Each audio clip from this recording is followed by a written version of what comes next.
Okay, so please settle down. We'll start in a minute.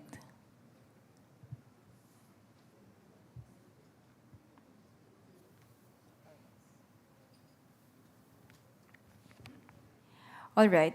Good afternoon to each and everyone. I'm Gwen Pang. I'm the Philippine Red Cross Secretary General, and I'll be the moderator for this session. Welcome to our session today. The session is on enhancing capacity and resources for local resilience. So as you know, over the past decade, there has been a big conversation for the topic of localization. No? So 10 years had passed, but it seems that it remained to be a challenge to put the action to the talk, that we have been doing for the past decade. So, also, this is about, as you know, the localization, how we shift power from to countries, and communities. And it has been a continuous challenge, and we have been experiencing that in all levels, from the national down to the local government, including, all other sectors working in the community. So the challenge is there, and also there's a pressure in making this a reality. So as we reflect on the findings of the midterm review of the Sendai Framework for Action, it has stressed, the need to stronger local level capacity building. So this session, we would like to explore the different new and maybe existing approaches in terms of building local capacity and mobilization of resources for disaster risk reduction and climate adaptation. So particularly, we would want to hear more on resource-restricted environment. So, and I think this is common in many countries. We would like to showcase different successful case studies and also perhaps advocate for sustainable financing mechanism, and also highlight some good examples from the work that already been existing in different countries, especially from the experiences of our panelists. So we understand that the local resilience building, or rather strengthening, is not just a simple concept. What do we mean by local?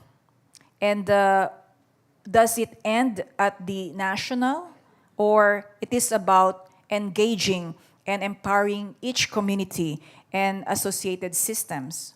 Or is resilience, do we mean resilience about number, or it is a process that has a beginning but seems to have no end?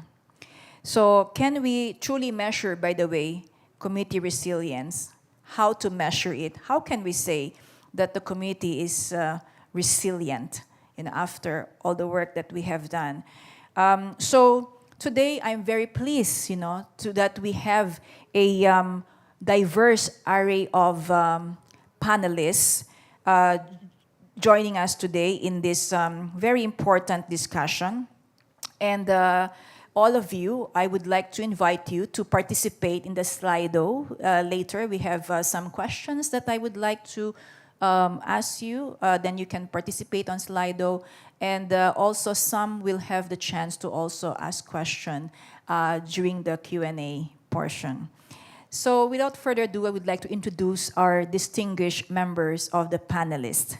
To start with, I want to introduce Ms. Graciela Olua. Graciela is a meteorologist from the BMKG of Indonesia. So BMKG in English, I'm very challenged to translate it in Indonesian language, so in Bahasa, so I will make it in English. It's the Agency for Meteorology, Climatology, and Geophysics, okay, Authority of Indonesia. And we have Mr. Johnny Huang. Mr. Johnny Huang is a city special advisor for resilience of city of Chuji in China. And of course, we have the Secretary General, my counterpart, in Maldives, for the Maldivian Red Crescent Society, we have Ms. Fatima Himia. And of course, we have from the Climate Risk Institute of Canada, the president himself is here, Mr. Al Douglas. So there you go, our 4 distinguished panelists. So I would like to start with Graciela, with my first set of questions. So Graciela, by the way, her strength is on technical perspective of capacity building on DRR and climate action, focusing on scientific knowledge and how to interpret the meteorological data to support local resilience efforts. So Graciela, the question that I would like to ask you is, can you share more on how you teach young kids or young people, the kids especially, those with special needs, and how should we prepare, help them prepare, and how you will implement it by engaging, these kids with special needs. Okay, thank you, Dr. Gwen. So back then in my early career as meteorologist, my former director said that BMKG have no good approach to society. Yeah, oftentimes we deliver like bad events in a complicated way. So what do you expect? Who do you expect to achieve it, to accept it? What we did is more like fear mongering, isn't it? The people become very panic and stressful, or they can become being denial of the condition that about to happen. So yeah. So yeah, that's always reminds me that we have to simplify things. So I want to show you the beautiful pictures of Papua.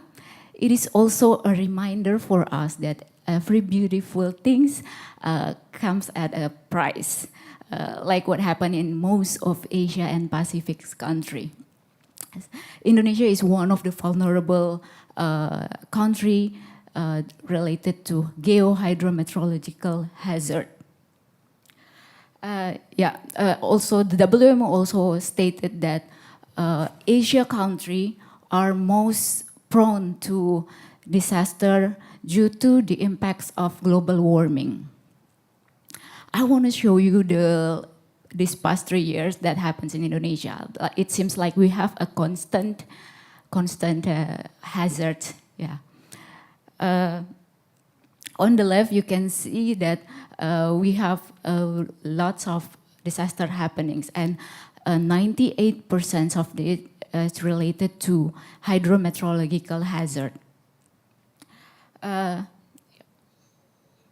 Generally speaking, before we go here, generally speaking, what BMKG did is we have early warning system that is warn the people due to the extreme weather events or significant wave.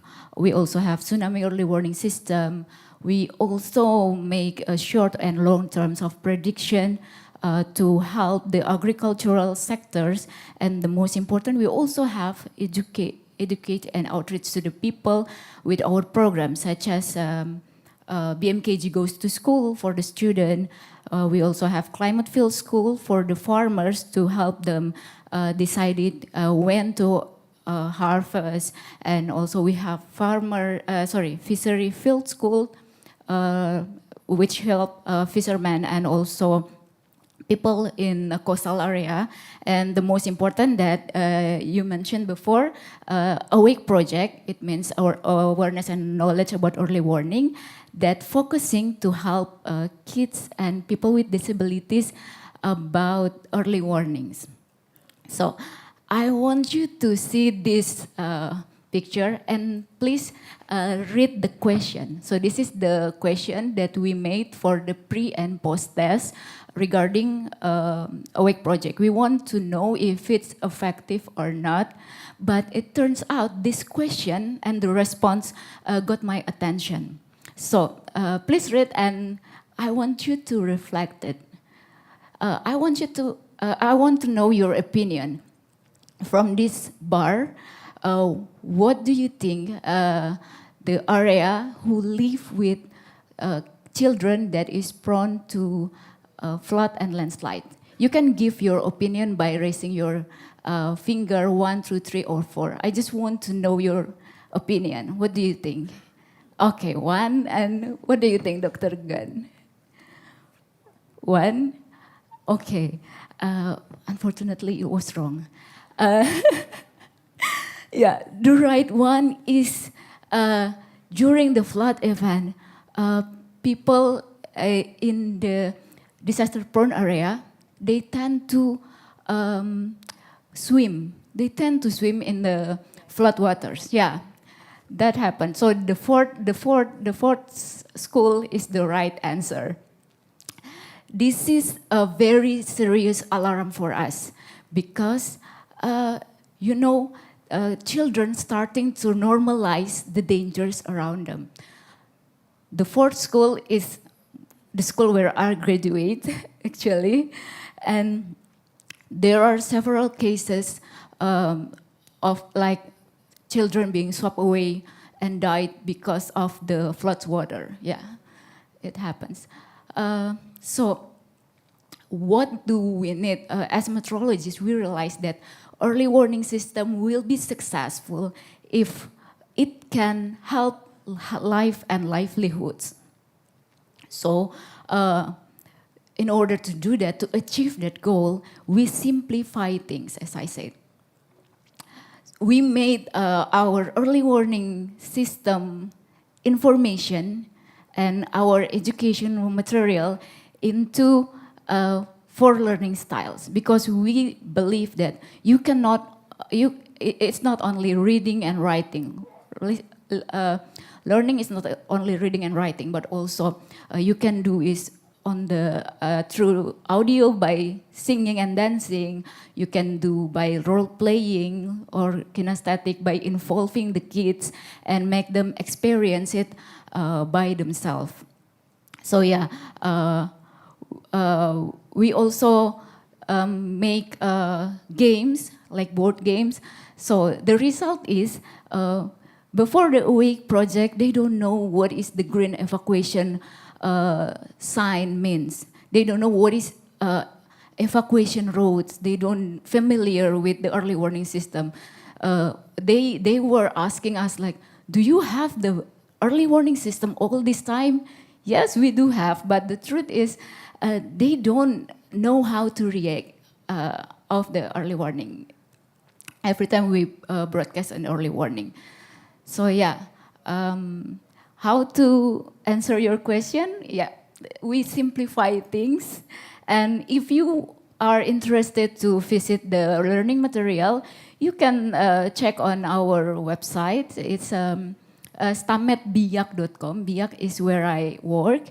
So stametbiak.com, you can see on the right corner, there is Awake project. You can download it, share it for free, improvise, or you can ask me which best to implement in your area. I want to share you one last thing. The photo in the middle is a picture with kids with disabilities. So yeah, they can solve the problem, the game that we made. It is a maze runner game. We call it Save from the Flood. And they did it, and they loved it. So yeah, it is possible to reach kids and people with disabilities about the early warning system. Thank you. Great. Thank you so much, Graciela. Congratulations for the work that you've done, especially in linking science to actual practice, on the ground for school and for the fishermen and other community people to build the local resilience. So thank you very much for that. We'll come back. I'll come back to you later. So now let's have Mr. Johnny Huang. So Mr. Huang is from China. So Mr. Huang, I understand that you did a lot of work in terms of identifying gaps in capacity building for DRR, and also on climate change adaptation, and you have a lot of examples of successful vertical and horizontal integration efforts that have helped local government address these gaps and strengthen also disaster resilience. So my question to you is that what are the challenges that you have faced in terms of strengthening DRR in the city of Suji, and how is the city addressing these challenges through capacity building efforts? Great. Thank you, Dr. Guan. Before I go into the details, I'd like to play a video about the background of Zhuji, so you get a sense where the city stands and what the disasters that look like. Just a minute.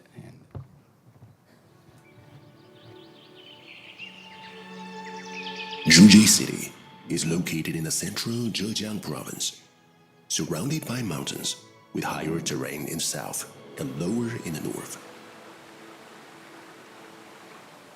The Puyang River traverses through it, with the main stream extending nearly 70 kilometers within the city. Additionally, there are 8 tributaries branching out like leaf veins. Since recorded history, generations along the Puyang River's banks have lived and thrived alongside this river.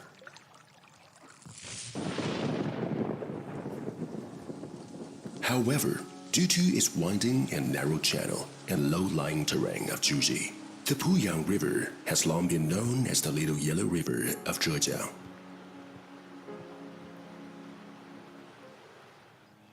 The management of Okay. So that gives you a little background how the city's geography and the topography look like. It's being surrounded by mountains.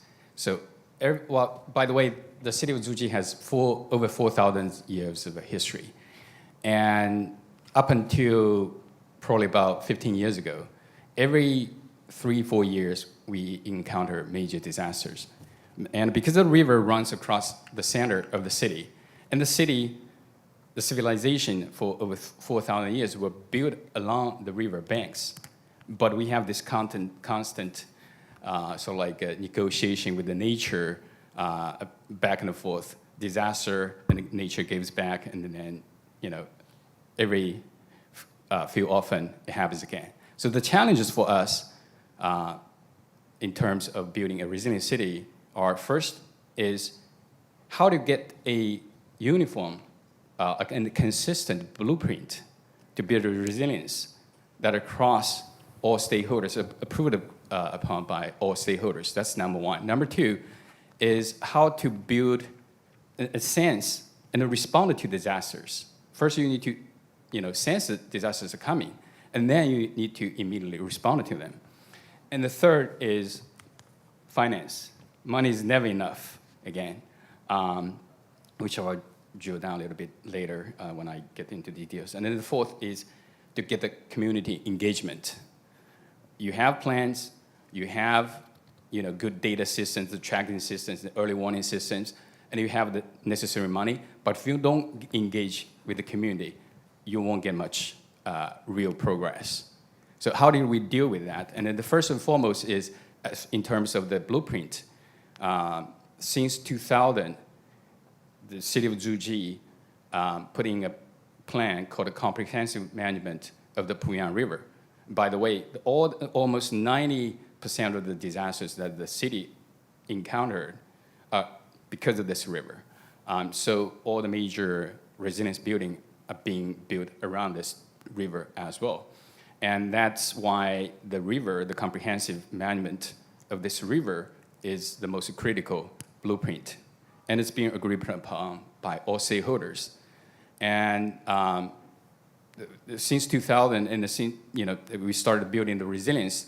Following the plan, now the city of Zhuji can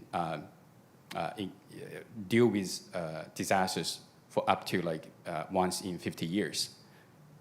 That's a significant increase from every 3-4 years we encounter major disaster. Now we can hold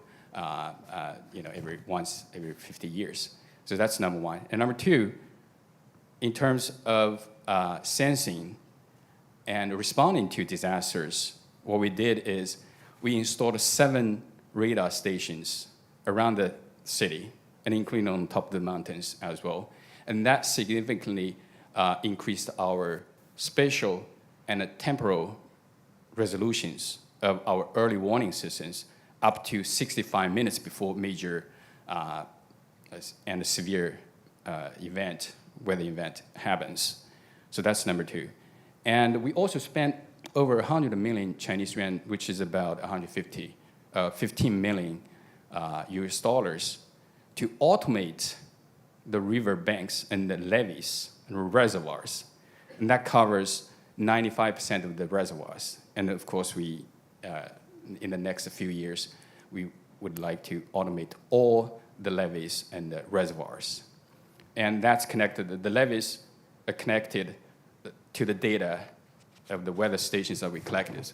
And not only for our own purposes, but we also share the data upstreams and the downstreams, so we have a coherent planning and responding to the disasters. So that's number two. And number three, in terms of financing, we created this called 4 sources financing mechanisms. The 4 sources are, first and foremost, just in the past 3 years, we received $200 million, close to $200 million of funding and a grant from the central government and the provincial government. And the number two is we issued another $200 million of green bonds and blue bonds as well, and received another, I think $280 million of concession loans as well. So bonds and the loans, that's the second category. And the third category is the companies. They subject also, not only the cities and residents subject to the disasters and the consequences of them, but also companies are also subject to those disasters as well. So they pitched in another close to 1 billion yuan, which is another 150 million US dollars. And then last but not the least are the civil society donated $332 million in the past 3 years. And that is, I think it's $48 million in terms of dollars. So that's it's called the 4 sources of funding models. And of course, the city of Zhuji, and partnered with our institution, which is called the Sustainable Finance Institute, developed the Sustainable Finance or Resilience Finance Framework. It's intended not just for the city, but for the whole region, and ideally would be for other countries as well to share. Last but not least is the community engagement. The community engagement started with the mayor. The mayor served as what we call the river chief.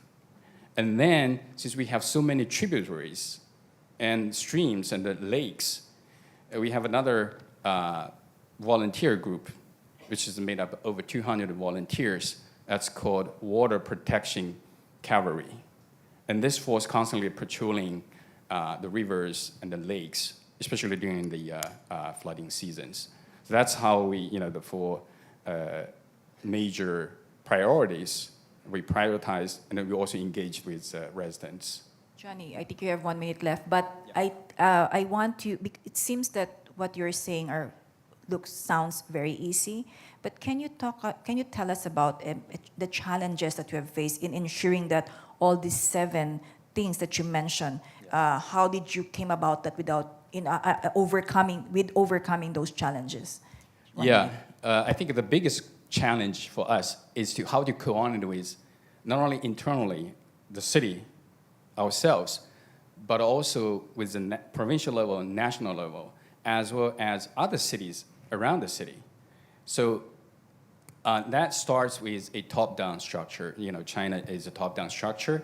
I think that's a benefit of it, is that once you have a mass planning to treat a certain area of the disaster-prone areas, you have a mass plan. And then each provinces and each cities and even townships, down to the villages, have to respond and create their own versions of plan.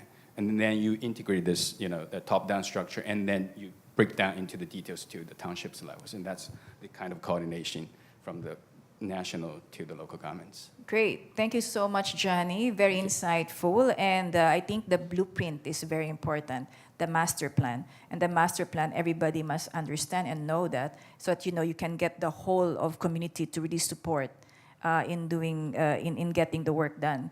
Thank you very much. And the leadership, the mayor, you said, even serve as the river chief, I think that is very important. So thank you, Johnny.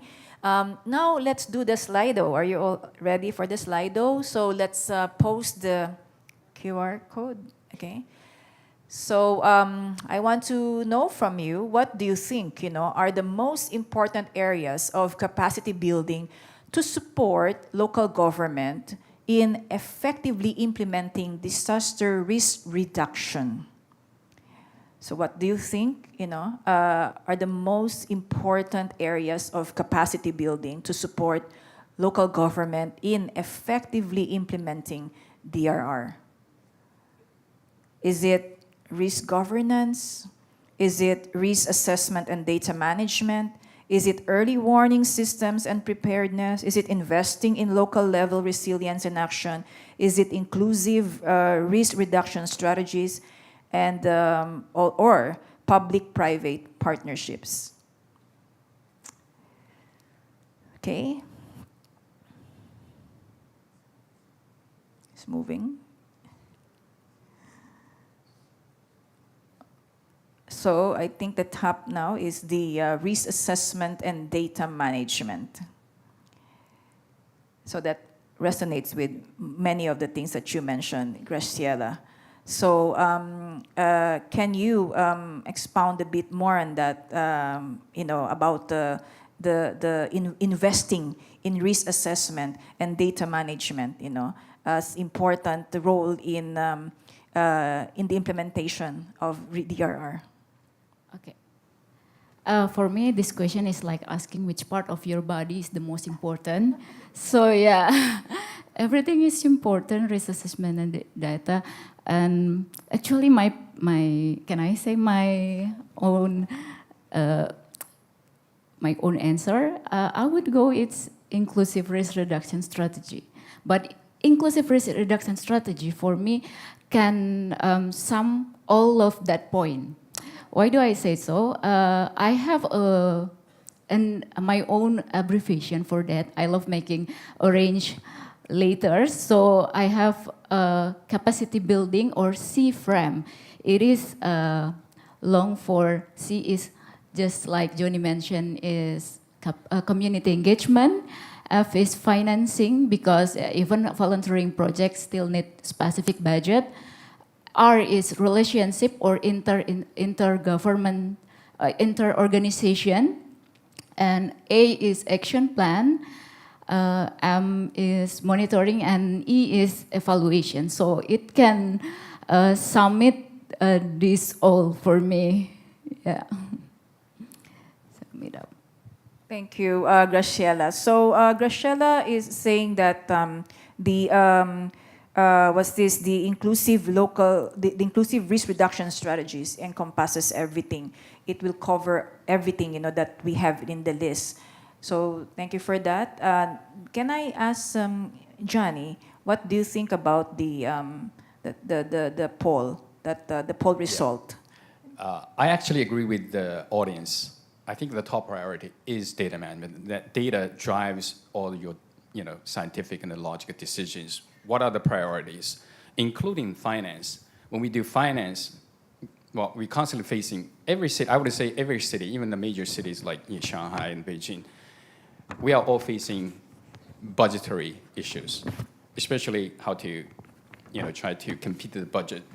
For resilience, with other priorities like social welfare, etc.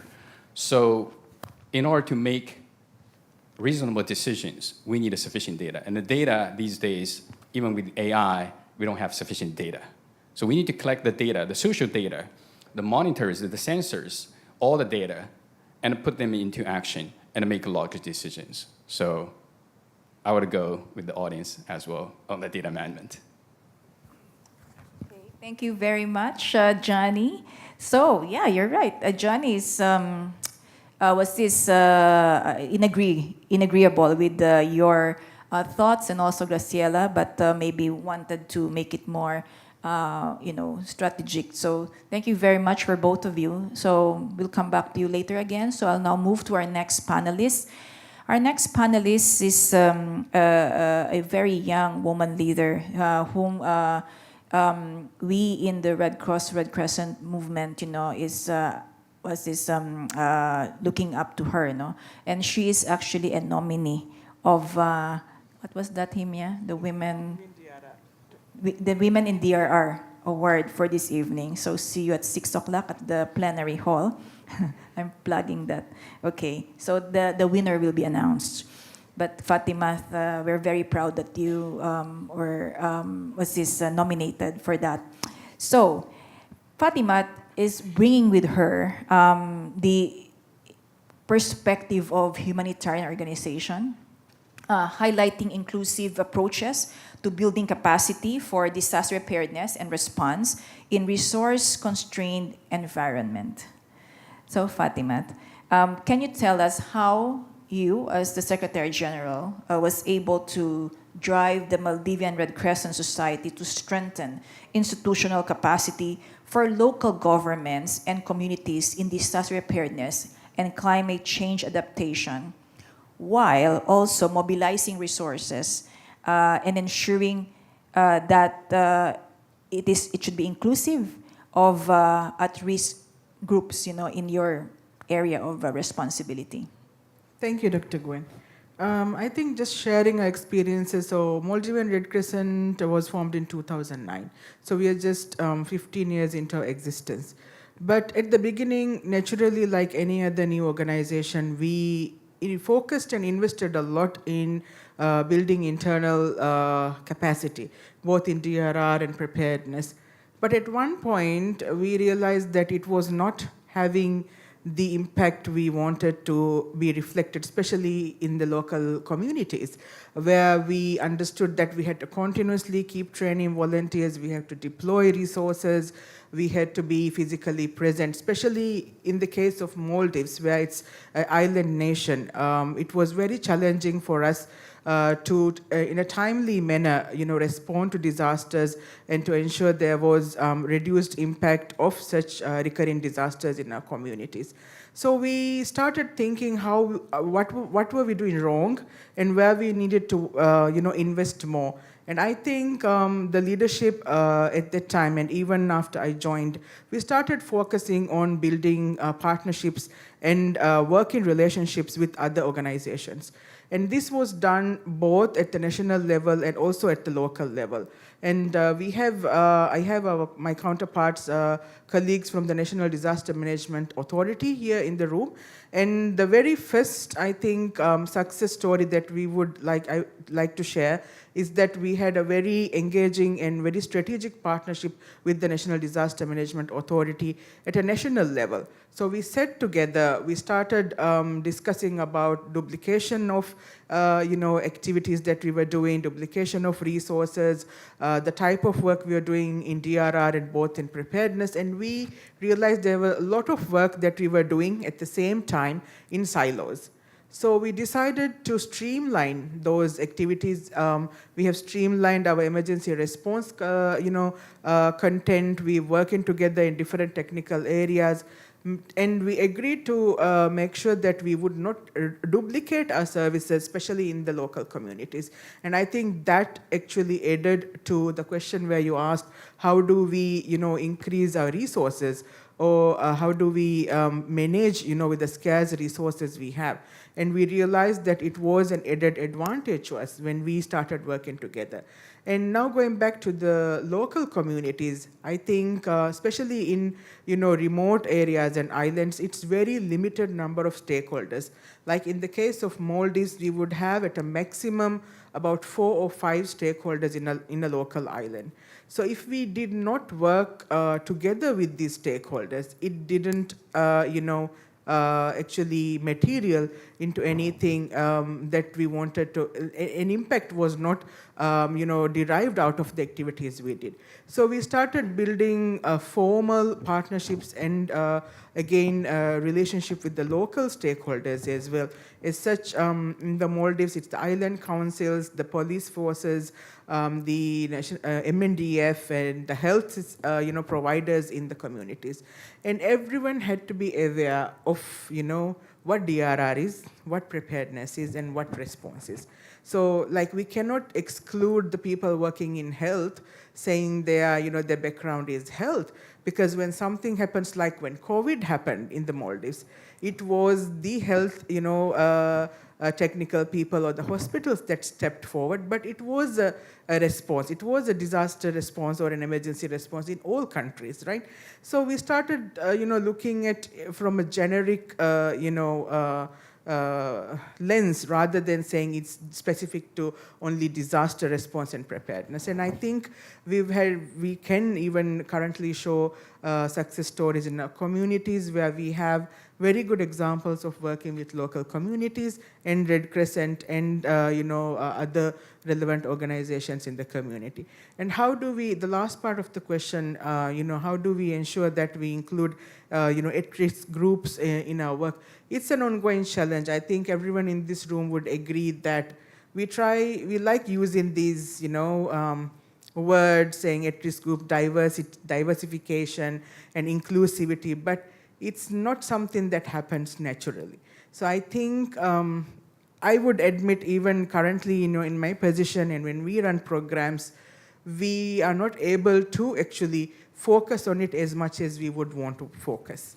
And I think that happens because of the scarce resources.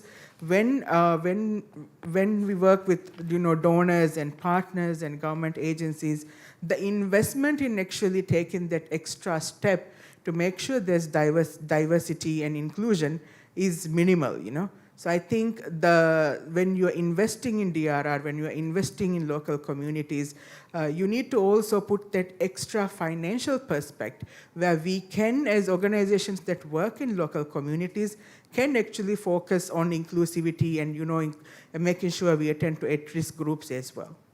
Thank you. Thank you very much, Himya. I can very much relate to what you have just shared, similar how we work also in the Philippine Red Cross. The challenges that you have faced, really, I think the idea of streamlining is very important to avoid duplication because funds are hard to come by. We should be able to manage the funds accordingly or properly.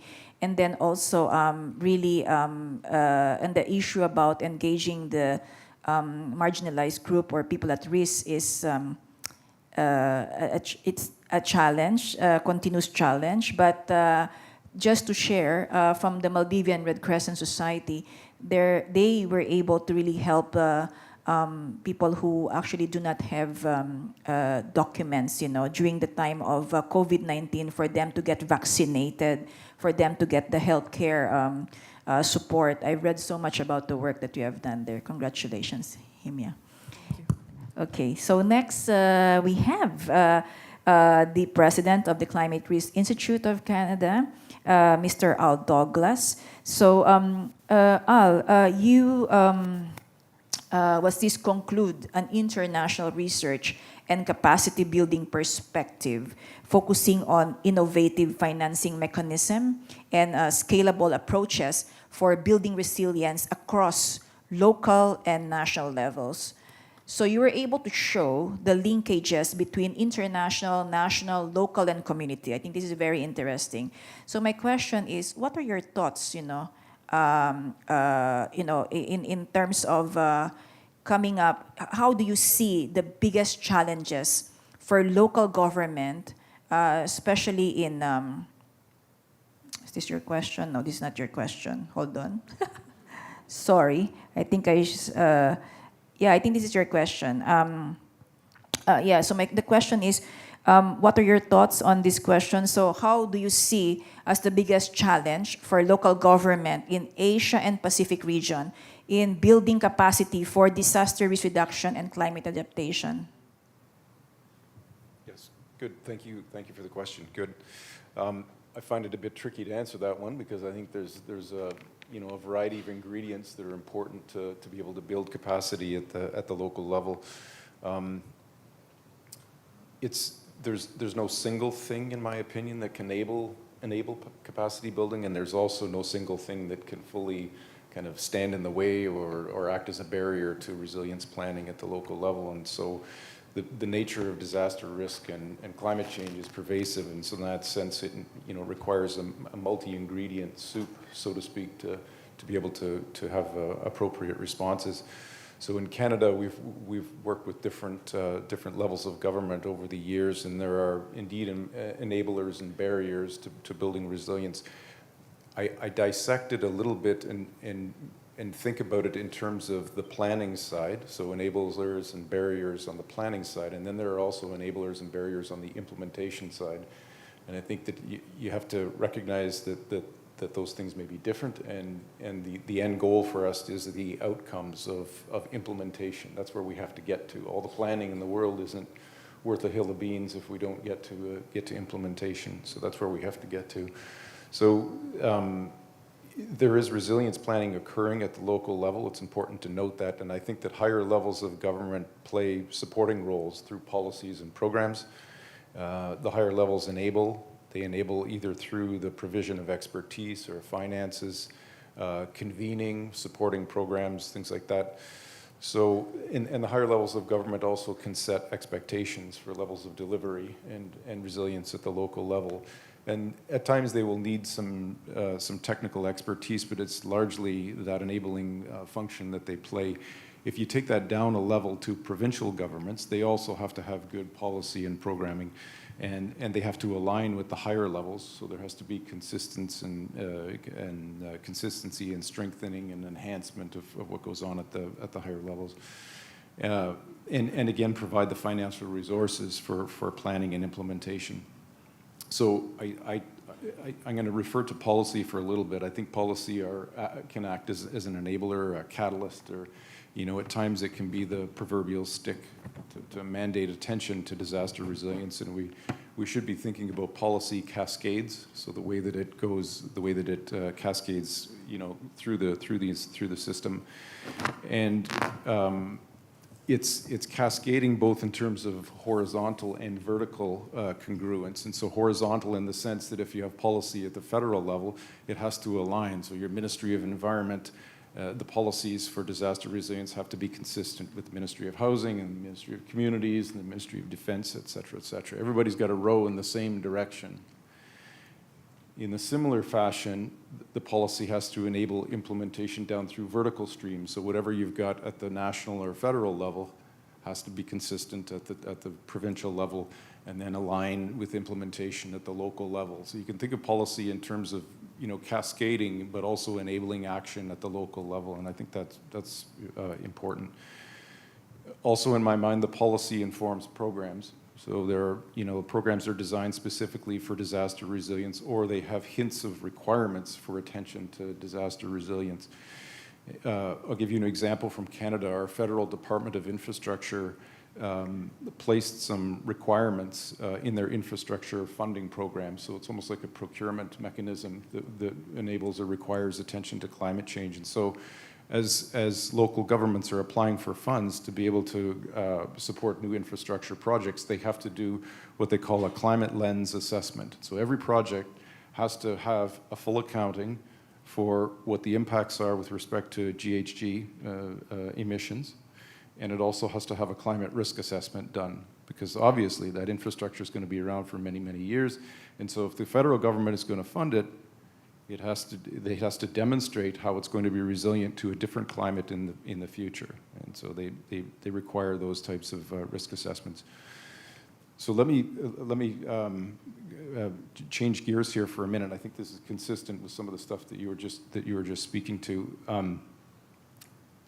Basic levels of knowledge of disaster planning and preparedness, fundamental understanding of the concepts of it and climate change in general. The levels of knowledge have to improve, I think, across the board, all levels of government, and in fact, even a large portion of the workforce must be in tune with climate change and disaster risk. And so, as noted before, the pervasive nature of these problems that we face are such that it requires a whole of society response. And so, if there's going to be policy and program within government, everyone has to, you have to have a supportive workforce. And everyone is aware of the challenge that's in front of us, and without that, you're kind of rowing into the wind.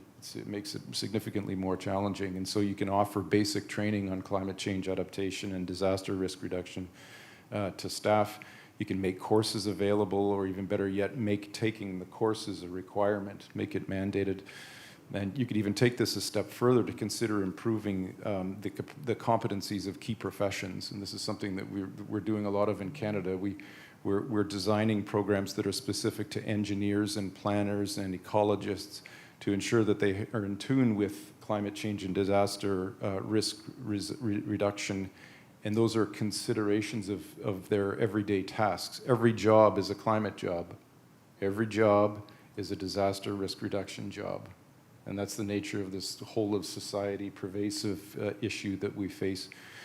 And you could even extend that, this is my closing comment, you could extend that to the private sector too. Over the last couple of days, I've heard the private sector speaking up, and some of the chairs of the board and the executive talking about how they need their boards to be more knowledgeable on climate change and disaster risk.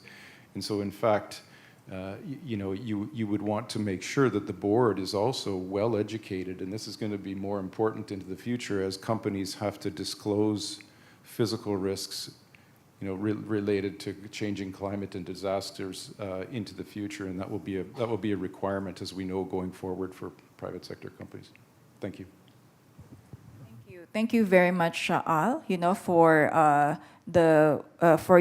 sharing your thoughts on that and the work that you do in Canada. But is your research paper something that we can access? We can have. Is it published already? I'm sure it was, no? So how can we access that? Is it something that anyone can just take a look at it? Yeah, some of the reports that we have produced are on our webpage. So if you go Great. to climateriskinstitute.ca. So what's the webpage? climateriskinstitute.ca. climateriskinstitute.ca. Yep. Great. So I think I want to invite you to check on that research document. Thank you all. So let's get the participants to participate this time. So let's do another Slido question. So please scan the QR code. And the question is, what do you see is the biggest challenge for local government in Asia and Pacific region in building capacity for DRR and climate change adaptation? So let's start.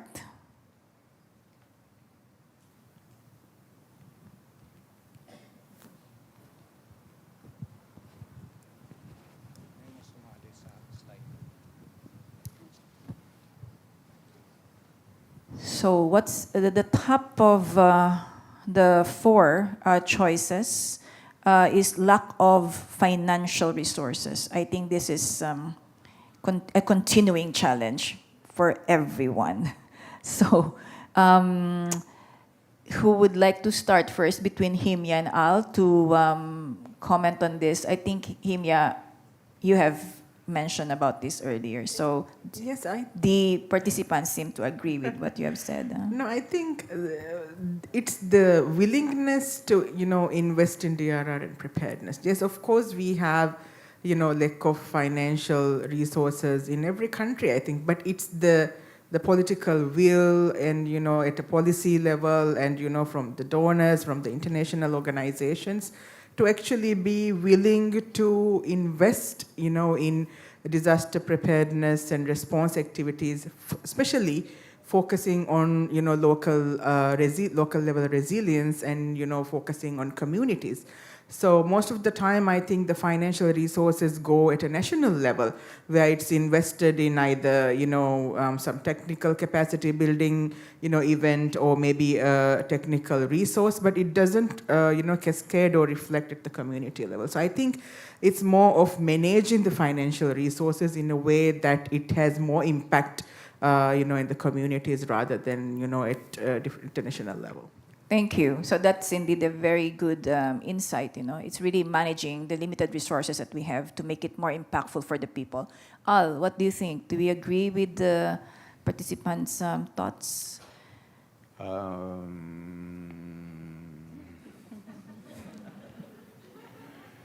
I agree, sure. But I'll restate something that I mentioned in my presentation. Again, I split this into the planning side, the disaster resilience planning, and the disaster resilience implementation.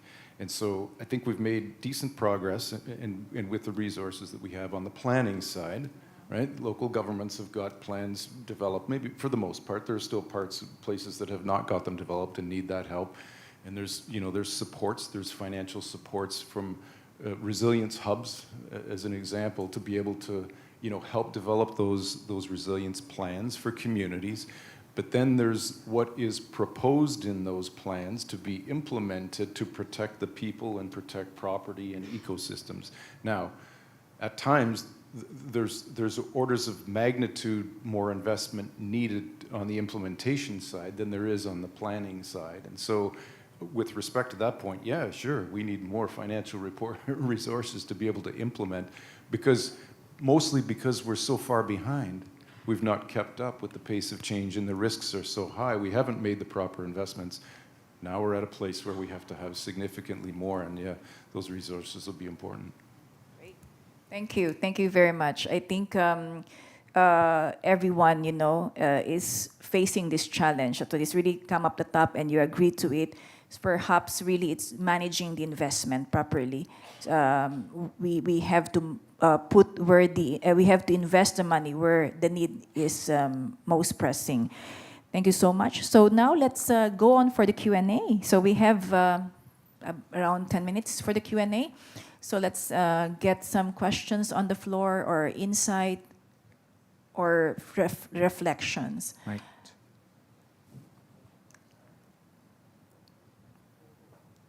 Yes. So the mic is here. Please approach the mic and please introduce yourself. Then you state your question or your comments. Mark Aguinaldo, PDRF, but also I want to ask this as a student of development management. So this is directed to Johnny. So you have mentioned the advantage of having a top-down policy direction on resilience building or with your mass planning, no? In your country. So given this, to what extent has your city that you're consulting with has localized the metrics in resilience building? And can you share also your experience in stakeholder consultations?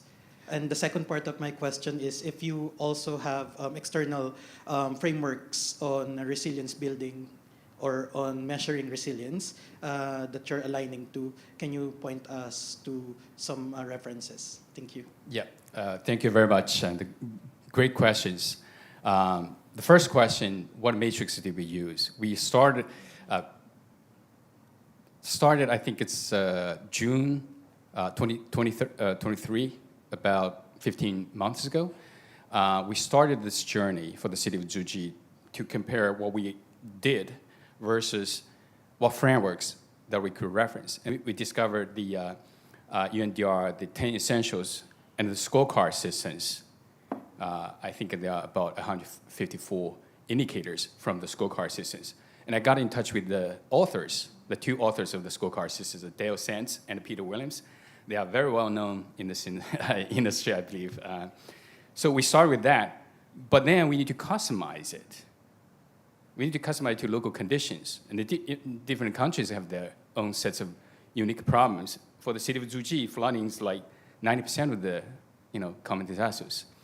So we use that as a reference. But now we are in the process of utilizing it and create our own versions of indicators for the next generations of our own internal evaluations. And we want to copy this, replicate this experience to other parts of the world as well. So that's number one. Number two, speaking about engagement, we just talked about the mayor serves as the chief of river, but we also ask what the residents you care most. About 15 years ago when we did the first survey, the residents said, we want a reliable sewage system. Not every time when there's flooding and the river got polluted. We want a reliable sewage system. So we spend a lot of money, hundreds of millions, just to put into what the residents concerned most. We also take into consideration what the communities, the residents that lived on the river banks that constantly harassed by the disasters, but not only help to treat the problems, build high river banks and the blue-green infrastructures and clean the river banks and planted nature-based solutions, but also we help them economically, like Airbnb type of facilities and the parks. And in the past 3 years, I remember it's like we increased the tourism. That additional 2.6 million tourists came because we beautified the river banks. And that brought us, I think, in 3 years, 280 million Chinese yuan of additional revenues.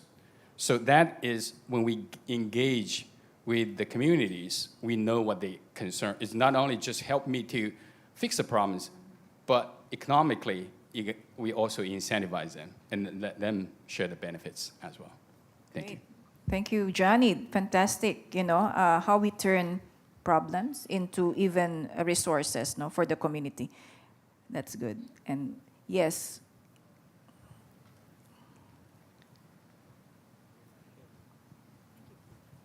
Good afternoon, everyone, or good evening, and thank you very much for an excellent discussion. Congratulations to the panel and everybody here. I know everyone's tired, so I won't make this a very long question. I came in here thinking, I've been here for 3 days now, and I've been advocating mental health and psychosocial support, which is what our organization does.